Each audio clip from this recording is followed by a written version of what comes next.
I never thought I'd be the one to sign the papers that would effectively destroy my own brother's life. But when I looked at the surveillance footage of him siphoning six figures out of our father's legacy, the choice became hauntingly clear. Imagine standing in a boardroom, holding a pen that could either save the company or bury your only sibling in legal debt for the next 30 years. What would you have done? I had to decide if blood was truly thicker than the cold, hard reality of betrayal. And honestly, looking back at the wreckage of our family business, I still lay awake at night wondering if I was the villain or the hero of this story. Tell me, if your own flesh and blood spent years systematically dismantling everything your parents built just to fund a lifestyle of secret gambling and ego, would you protect them or would you let them burn? This whole nightmare didn't start with a bang. It started with the quiet, rhythmic humming of the textile factory our father started 40 years ago. My brother, Leo, and I were raised in the shadow of those machines. I was the older one, the one who stayed late to learn the logistics, the spreadsheets, and the grueling reality of supply chains, while Leo was the golden boy, the charismatic face of the brand who could sell a winter coat to someone living in the Sahara. When our father passed away 3 years ago, he left us the business in a 50-50 split, a decision he thought would keep us bonded forever. He wanted us to be a team, but he didn't realize that he had handed us a detonator. I took over operations and Leo took over marketing and high-level acquisitions. For the first year, things were electric. We were growing, our American distributors were happy, and it felt like we were honoring Dad's memory with every milestone. But then the tone shifted. I remember the exact moment I realized something was off. It was during our annual charity gala. Leo arrived in a custom-built sports car that wasn't on the company books, flashing a diamond-encrusted watch that made my stomach do a slow, agonizing flip. He started showing up to meetings late, eyes bloodshot, smelling of expensive cigars in desperation. I didn't want to be the nagging big brother, so I stayed in my lane, focusing on the rising costs of raw materials and the tightening margins. I trusted him because he was my brother, and in our family, trust wasn't just a value, it was the foundation of our entire existence. We had spent our childhoods making pacts in the back of that very factory, promising each other that we would take Dad's legacy to the moon. Seeing him drift away felt like watching a slow-motion car crash that I wasn't allowed to stop.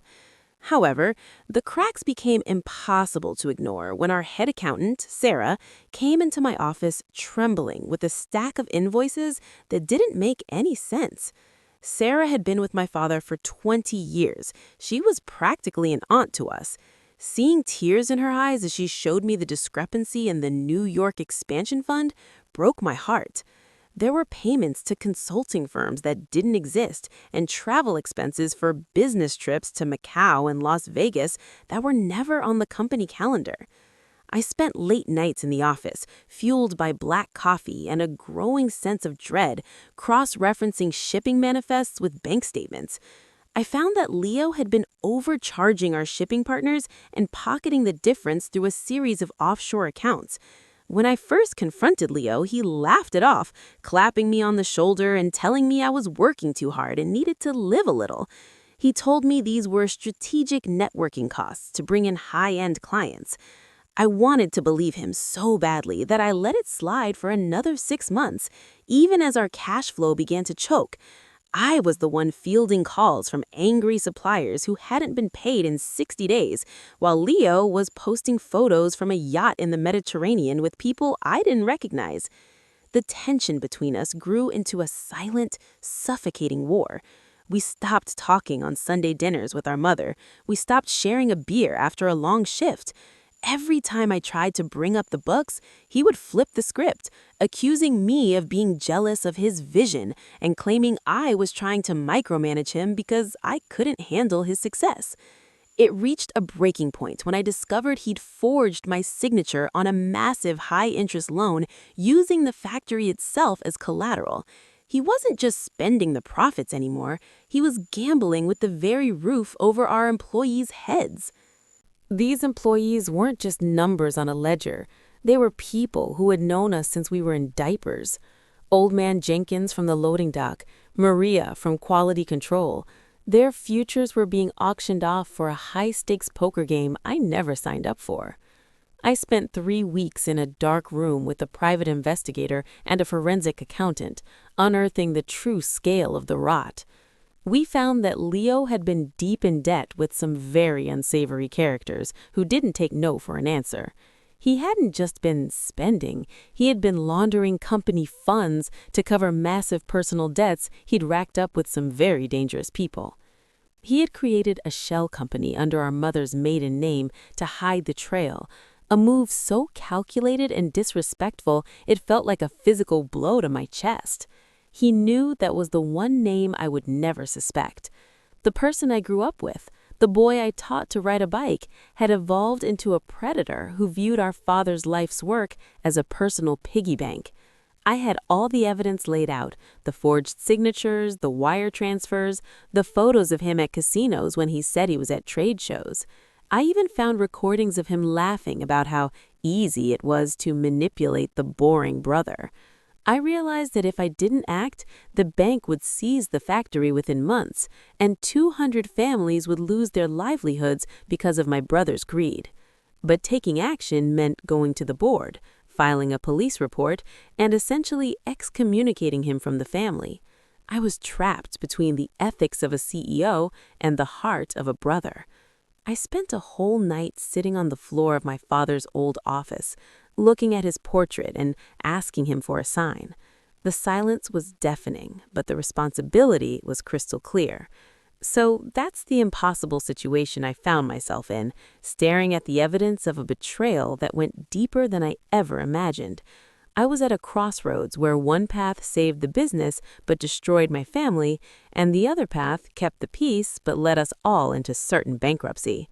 Before I tell you about the explosive confrontation and the final move I made to end this war once and for all, I want you to pause right here. Seriously, go down to the comments and tell me, if you found out your sibling was stealing millions and putting your entire legacy at risk, would you turn them in to the authorities, or would you try to cover it up to save your family's reputation? I really want to know what you think before you hear the rest. The confrontation happened on a Tuesday morning. I called an emergency board meeting, but I arrived an hour early to find Leo in his office, feet up on the desk, looking through a catalog for a new luxury SUV. The sun was streaming through the window, making the dust motes dance in the air, a peaceful scene that was about to be shattered. I locked the door behind me. I didn't yell, I didn't scream. I just placed the folder on his desk. His face went through a terrifying transformation, from smug confusion to pale realization, and finally to a twisted, defensive rage. He didn't even try to deny it. Instead, he stood up and shouted that he deserved that money because he was the one who made the brand cool, while I was just a glorified clerk. He told me that if I went to the board, he would tell our mother that I was the one who pushed him into it, that I was the one who made the environment so toxic he had to find an escape. He started throwing things, his desk lamp, his crystal awards, screaming that I was a traitor to the family name. It was pure manipulation, a desperate attempt to use our family bond as a shield for his crimes. He actually had the audacity to tell me Dad would be ashamed of me for betraying blood. That was the moment my heart turned to stone. I realized the brother I loved was already gone, replaced by this hollow, entitled stranger who was willing to burn down the world just to stay on his throne. When the board members arrived, I didn't hesitate. I walked into that room with a heavy heart but a steady hand. I presented the forensic audit, showing exactly how the money moved from our operational accounts into his secret life. I showed the forged loan documents that had put our equipment at risk. The room was silent as the gravity of the situation sank in. One of the board members, an old friend of my father, actually put his head in his hands and wept.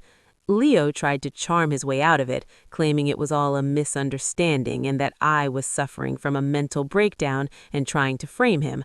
But the numbers didn't lie, and the security footage of him entering the vault after hours was the final nail in the coffin. By the end of the meeting, the board voted unanimously to strip him of his titles and his shares. But I went a step further. I knew that if he walked away now, he would just find another victim. I handed over the file to the district attorney. I watched from my office window as the police escorted him out of the building in handcuffs. The employees had gathered in the parking lot, watching in stunned silence as the golden boy was led away. The look he gave me wasn't one of regret. It was a look of pure, unadulterated hatred that I still see every time I close my eyes. The aftermath was a scorched earth reality. Our mother refused to speak to me for a year, claiming I should have handled it internally, and having a son in prison was a stain she could never wash off. She blamed me for the reporters at her door and the gossip at the country club. The company survived, barely, but I had to sell off my personal assets, including the house I had saved for years to buy, to cover the high-interest loan Leo had taken out. I spent my weekends working on the factory floor alongside the men, trying to rebuild the trust that my brother had shattered. I saved the jobs of our workers, but I lost the only brother I ever had. The legal battle lasted for 18 months, a grueling cycle of depositions and testimonies that felt like reliving the betrayal every single morning. I had to testify against him in open court, watching him sit behind the defense table, looking thinner and more bitter with every passing day. My mother sat on his side of the gallery, refusing to even look at me when I stepped down from the stand. It was pure loneliness I wouldn't wish on my worst enemy. Today, the factory is thriving again, and the humming of the machines sounds like a bittersweet tribute to my father. We've implemented new transparency protocols, and Sarah is now our chief financial officer, ensuring that every cent is accounted for.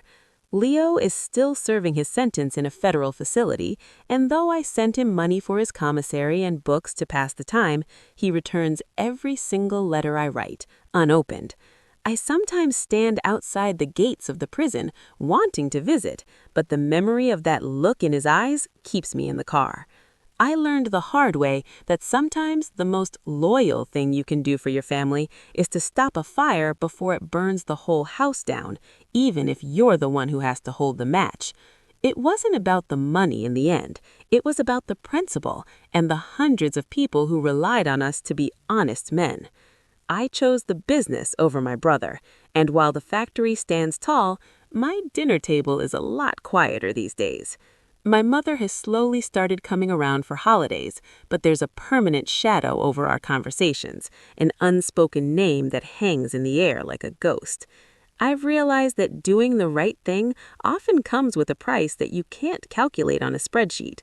I look at the old photos of us as kids, playing in the fabric scraps, and wonder where that version of Leo went. Was he always this way, or did the pressure of the business change him? I don't have the answers. All I have is the knowledge that I did what I had to do to protect my father's life's work. Was it worth it? I think so, but the weight of that choice is something I'll carry forever, a heavy stone in my pocket that reminds me of the day I had to choose between my ethics and my blood. If you think I made the right call by putting the business and the employees first, please hit that like button to show your support. This was one of the hardest things I've ever had to share, and your engagement really helps me feel like I'm not alone in this. If you haven't already, subscribe to the channel for more intense, real-life stories like this one. We've got plenty more coming your way. I'd love to hear your final thoughts on this whole mess in the comments section. Did I go too far by calling the police, or was it the only way? Your perspectives mean a lot to me, especially when the lines between right and wrong feel so blurred.